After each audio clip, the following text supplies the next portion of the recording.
तो दोस्तों, आज हम आपको बता रहे हैं कि बाइबल का ओल्ड टेस्टामेंट का चैप्टर ड्यूटरोनॉमी का चैप्टर 20 बताएंगे।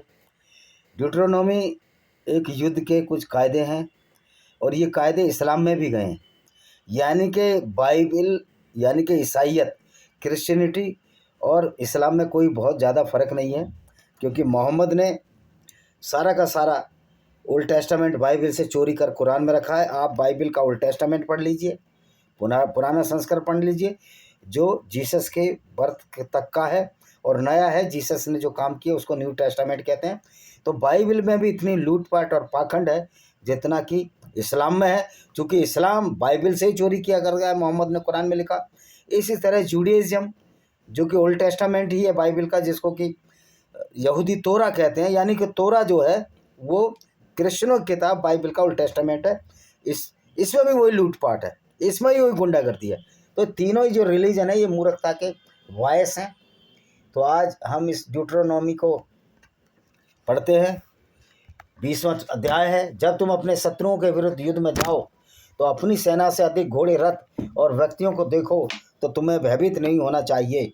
यही काम तो मोहम्मद कहता था कि एक मुसलमान 10 के बराबर है, अल्लाह तुम्हारे साथ फरिश्ते भेजेगा, क्योंकि यहोवा तुम्हारा परमेश्वर तुम्हारे साथ है। वही एक है जो तुम्हें मिस्र से बाहर निकाला है। अब यह इन्होंने चवल मार दी, मतलब गप्पे मार दी, बहुत चवल मारते हैं ये लोग। कह रहे यहोवा तुम्हें निकाल लाया मिस्र से। अरे मिस्र से निकला ही क्यों है यहूदी?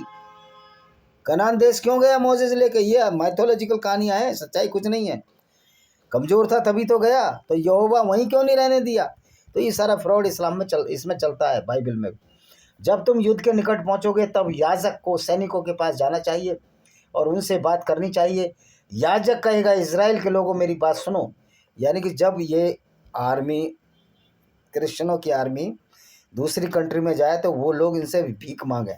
याजक माने याचिका करता। तो अगर तुम लोग अपने शत्रुओं के विरुद्ध में जा रहे हो, अपना साहस न छोड़ो, परेशान न हो, घबराहट में न पड़ो, शत्रु से डरो नहीं, क्योंकि उससे यहोवा तुम्हारा परमेश्वर शत्रुओं के विरुद्ध लड़ने के लिए तुम्हारे साथ जा रहा है। यहोवा तुम्हारा परमेश्वर तुम्हारी रक्षा करेगा। वही बात इस्लाम कहता है कि अल्लाह तुम्हारी रक्षा करेगा। ये अलग बात है कि अगर हथियार ना हो पश्चिमी देशों पर तो इनका यहोवा इनकी रक्षा ही नहीं कर सकता, इनको भी मार दिया जाएगा। और इस्लामी गुंडागर्दी ने स्पेन को अपने कब्जे में ले ही लिया था। तो इस तरह के झूठ बोलते हैं। ये वे लेहवंशी अधिकारी सैनिकों से कहेंगे, या the officer sells to the army, army से क्या कहेंगे? इंग्लिश में पढ़ूँ या हिंदी में पढ़ लेता हूँ? हिंदी साला थोड़ा मुश्किल आता है कभी कभी। जिसने अपना नया घर बना लिया किंतु अब तक उसे अर्पित नहीं किया, उस व्यक्ति को अपने घर लौट जाना चाहिए। वह युद्ध में मारा जा सकता है और जब दूसरा व्यक्ति उसको घर को अर्पित करेगा। क्या कोई व्यक्ति ऐसा है जिसने अंगूर के बाग लगाए हों किंतु अभी तक उसने कोई अंगूर नहीं लिया? उस व्यक्ति को घर लौट जाना चाहिए। यदि वह व्यक्ति युद्ध में मारा जाता है तो दूसरा व्यक्ति उसके बाग के फल का भोग करेगा। क्या यहाँ कोई ऐसा व्यक्ति है जिसके विवाह की बात पक्की हो चुकी है? उस व्यक्ति को घर लौट जाना चाहिए। यहाँ ये कह रहे हैं ये व्यक्ति घर लौट जाओ जो नई शादी हो रही है या जिसका अंगूर का बाग है। लेकिन इस्लाम कहता था नहीं, सब लड़ो, क्योंकि मोहम्मद को तो लूट चाहिए थी, लड़कियाँ चाहिए थी, बलात्कार करने थे उसको। तो ये थोड़ा फ़र्क है यहाँ रोकने का। लेकिन वहाँ सबको कह रहा था कि मुसलमान 10 के बराबर है। वो अलग बात है कि मोहम्मद का ऊद की लड़ाई में दांत तोड़ दिया और मोहम्मद का दांत अल्लाह भी नहीं बचा पाया। यदि उसमें मारा जाता दूसरा व्यक्ति उस स्त्री से विवाह करेगा जिसके साथ उसकी विवाह की बात पक्की हो चुकी है। तो मोहम्मद बड़ा चालाक था। उन्होंने कहा मैं बुढ़ा हूँ, अपनी औरतों, जब मैं मर जाऊँगा तो औरतों को दूसरे उपभोग करेंगे। तो इसने एक आयत उतार दी कुरान में कि नहीं है मोहम्मद किसी का बाप। इसलिए बाप नहीं है कि दत्तक पुत्र की पत्नी जैनब से मोहम्मद को मैंने नंगा देख लिया, उससे शादी करा तो ये बाप नहीं बन बैठा। कह रहे दत्तक पुत्र उस पुत्र नहीं होता, नहीं है मोहम्मद किसी का बाप। लेकिन उनकी माँ, मोहम्मद की पत्नी सबकी अम्मा है जिससे वो शादी ना कर सकते। मोहम्मद को बड़ा डर था, बहुत डरपोक व्यक्ति था ये। तब वह दूसरे सैनिकों को सांस खोने में नहीं रखेगा। अच्छा, ये लेवंशी अधिकारी लोगों से यह भी कहेंगे, लेवंशी अधिकारी जो इनके पीसफुल लोग, ये लोग हैं यहूदियों के, जो सांस खो चुका है भयभीत, तो उसे घर लौट जाना चाहिए। तब वे दूसरे सैनिकों को कह रहे ऐसा भी नहीं चाहिए जो डरपोक हो, यानी कि फुल टू फुल बहादुर लोग चाहिए जो लूट सकें दूसरों को। यही बात कुरान कहती है। कुरान ये कहती है, कुरान भी कहती है बीमार ना जाएं। तो ये कुरान जो है यहूदियों की धर्म पुस्तक से ही चोरी की गई है, या बाइबल के ओल्ड टेस्टामेंट से। जब तक तुम नगर पर आक्रमण करने जाओ तो वहाँ के लोगों के सामने शांति का प्रस्ताव रखो। भैया अटैक करने क्यों जा रहे हो? तुम्हारे बाप का राज है क्या? यही मोहम्मद करता था कि शांति करो। अब भाई क्यों शांति करेंगे? तुम्हारे बाप का राज चल रहा है क्या? वो जैसे भी रहना चाहें। यदि वो तुम्हारा प्रस्ताव स्वीकार करते हैं तो अपने फाटक खोल देते, तब उस नगर में रहने वाले सभी लोग तुम्हारे दास हो जाएंगे। ये इस्लाम भी कहता है कि सारे दास हो जाएंगे, सेक्स स्लेव हो जाएंगे, रखेल बन जाएंगी, तुम्हारा काम करने के लिए विवेश किए जाएंगे। किंतु यदि नगर शांति प्रस्ताव स्वीकार करने से इनकार करता है, तुमसे लड़ता है, तो तुम्हें नगर को घेर लेना चाहिए। और जब यहोवा तुम्हारा परमेश्वर नगर पर तुम्हारा अधिकार करता आता है, तब तुम्हें सभी पुरुषों को मार डालना चाहिए। यही मोहम्मद करता था, पुरुषों को मार डालता था और औरतों को लूट लेता था, बलात्कार करता था। तुम अपने लिए स्त्रियां, बच्चे, पशुधन, नगर की हर एक चीज़ ले सकते हो। तुम इन सभी चीज़ों का भोग कर सकते हो। यहोवा तुम्हारे परमेश्वर ने नतीजे दिए कि यहाँ भी जो यहोवा है वो एक लुटेरा है। जैसे इस्लाम का अल्लाह लुटेरा और अत्याचारी है, यहोवा भी ऐसा ही है। किंतु जब वह तुम उस नगर में प्रवेश लेते हो जिसे यहोवा तुम्हारा परमेश्वर तुम्हें दे रहा है, तब तुम्हें हर एक को मार डालना चाहिए। तुम्हें हित्ती, एमोरी, कनानी, परज्जी, हिजबी, यबूसी सभी लोगों को पूरी तरह नष्ट कर देना चाहिए। होता तक क्या था, ये इनके दुश्मन थे। तो ये कोई आइडियोलॉजी नहीं है इस्लाम और ईसाईयत, ये दोनों सब गुंडागर्दी भरी किताब है। वे इन भयंकर बातों में किसी की शिक्षा तुमको नहीं दे सकते।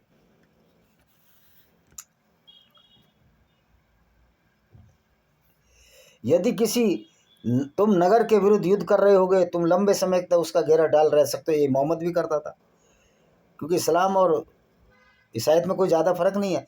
तुम्हें नगर के चारों ओर के पेड़ों को नहीं काटना चाहिए, फलदारों को, और उनके फल खाना चाहिए। तुम्हें इनसे फल खाना चाहिए। इसलिए ही राजपूतों से जब मुस्लिम अटैक करते थे, हमारे राजपूत भाई किसानों कह देते अपनी फसल जला दो, इन इस्लामिक गुंडों को भूखे मर जाएंगे। ये बहुत अच्छी टेंडेंसी है इन इस्लामिक गुंडों को क्यों राशद और खाना पानी देना। और ये असुद्दीन ओवैसी वजह साले ये क्या, इनकी औकात क्या? इनके तो बाप दादाओं की माँ बहनों के साथ बलात्कार किया, क्योंकि मुसलमान सेना तो लाते नहीं थे, और उससे ही जो पैदा हुए सारे मुसलमान हैं आज भारत, पाकिस्तान, बांग्लादेश के। जब तुम किसी नगर के विरुद्ध युद्ध कर रहे हो, तुम लंबे समय तक उसका घेरा डाले रह सकते हो। तुम्हें नगर के चारों ओर के फलदार पेड़ों को नहीं काटना चाहिए। तुम्हें इनको खाना चाहिए, किंतु काट कर गिराना नहीं चाहिए। पेड़ शत्रु नहीं है, अतः इनके विरुद्ध युद्ध मत छोड़ो। किंतु उन पेड़ों को काट सकते हैं जिन्हें तुम जानते हो फलदार नहीं है। तो फिर अरे पेड़ तो बराबर बराबर की ऑक्सीजन देता है सबको। तुम इनका उपयोग उस नगर के विरुद्ध घेराबंदी में कर सकते हो जब तक पतन ना हो जाए। जब तक पतन ना हो जाए, जब तक तुम कर सकते हो।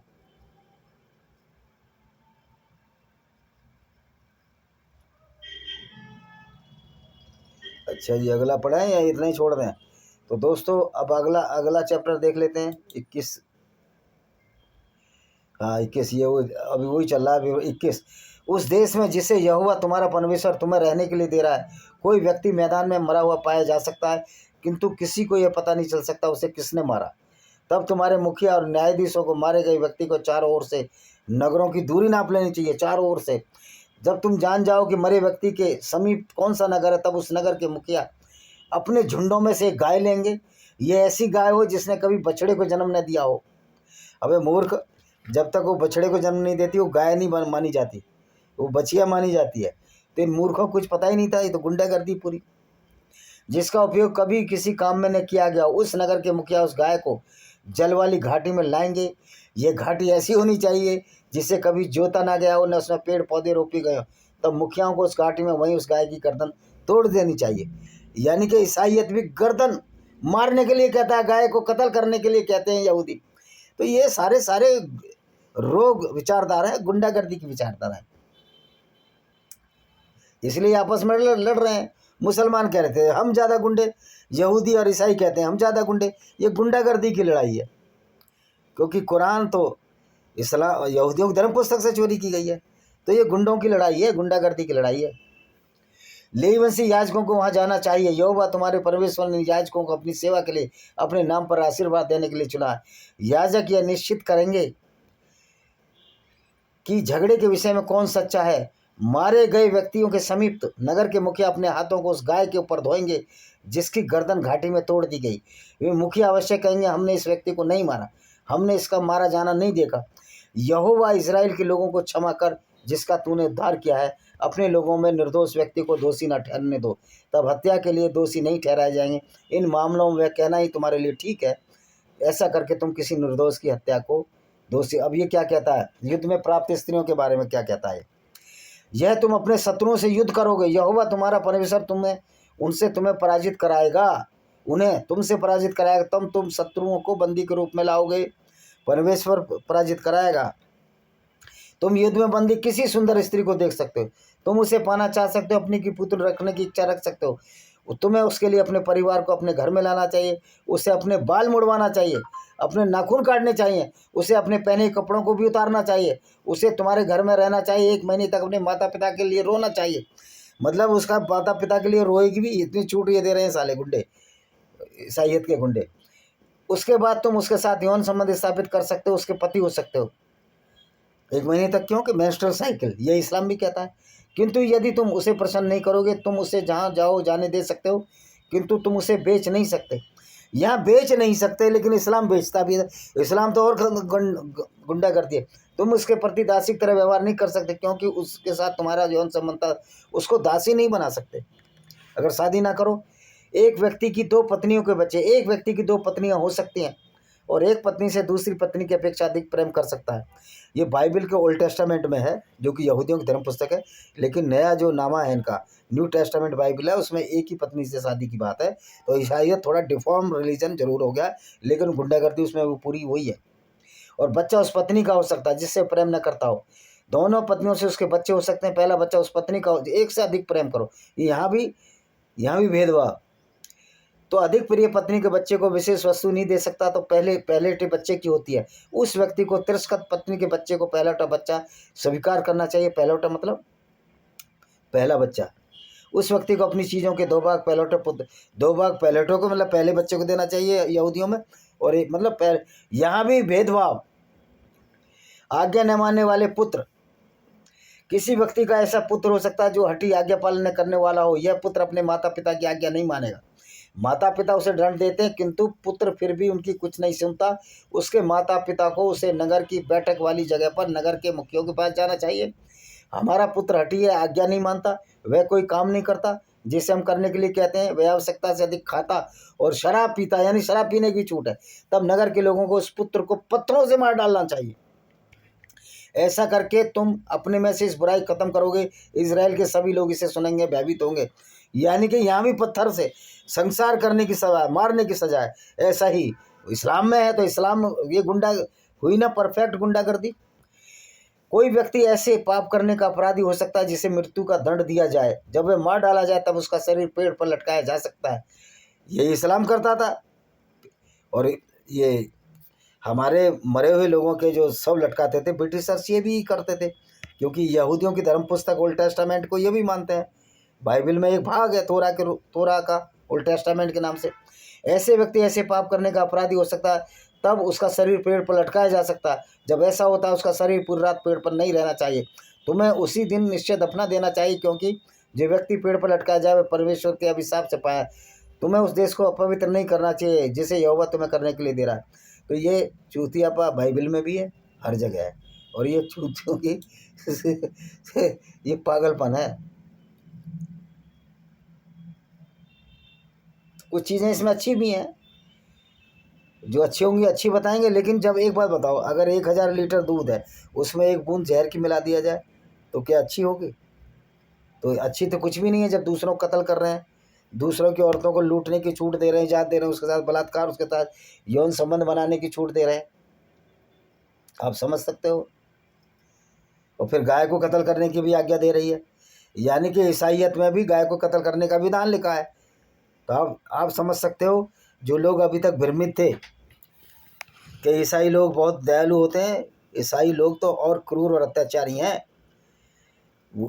ये ईसाई, यहूदी और इस्लामिक रिलीजन एक ही थैली के चट्टे बट्टे हैं। ये अलग बात है कि यहूदी अब उस यहूदी पुस्तक को नहीं मानते हैं, ईसाई अब ऐसे कुकर्म नहीं करते हैं। क्योंकि ईसाई जो है ना, पूरी दुनिया में ईसाई लोग बड़ी तेज़ी से अपना रिलीजन छोड़ रहे हैं इसी गुंडागर्दी की वजह से। तो अब तो ईसाई बचे ही नहीं हैं। जो ईसाई हो ज़्यादातर नास्तिक हो चुके हैं। तो दोस्तों, ये छोटा सा वीडियो है, इसको देखें, पढ़ें, समझें, जो मैंने बोला उस पर विचार करें। और जो लोग ईसाई बनना चाहते हैं कि विचार करें, क्या इस गुंडागर्दी की विचारधारा से तुम प्रभावित होते हो? इसी के साथ मैं इस वीडियो को विराम देता हूँ। वंदे मातरम, जय हिंद।